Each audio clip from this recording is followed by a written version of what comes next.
దినమున యెహోవా నామమును బట్టి ఆయనకు ప్రార్థన చేయవారందరూ రక్షింపబడుదురు. యోవేలు గ్రంథం 2వ అధ్యాయం 32వ వచనం.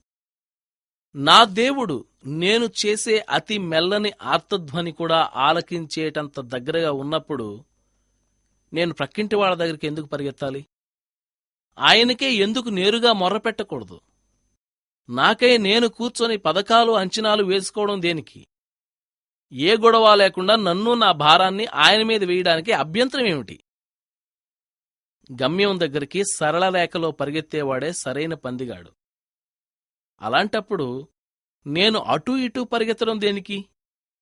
సహాయం కోసం మరెక్కడో వెదికితే నాకు మిగిలేది నిరాశ తప్ప మరేమిటి? అయితే దేవుని దగ్గర నాకు అన్ని సమస్యల నుండి విడుదల దొరుకుతుంది. ఆ నిశ్చేతను ఆయన నాకిచ్చాడు. ఆయన్ని పిలిచి సహాయం కోసం అడగవచ్చునా లేదా అని కనుక్కోనక్కర్లేదు. ఎందుకంటే ప్రార్థన చేయువారందరూ అనే మాట అంతులేనిది.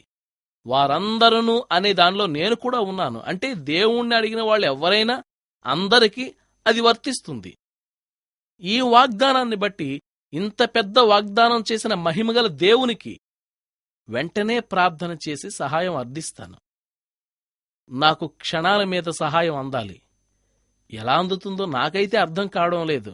అయితే అది నాకు అనవసరం. వాగ్దానం చేసినవాడే దాన్ని నిలబెట్టుకునేందుకు మార్గాలు పద్ధతులు ఆలోచించుకుంటాడు. నా పని కేవలం ఆయన ఆజ్ఞకు లోబడమే. ఆయనకు సలహాలివ్వడానికి నేనెవర్ని? నేనాయన భృత్యుణ్ణి మాత్రమే, మంత్రిని కాను. మొర్రపెట్టడమే నా వంతు, విడిపించడం ఆయన పని.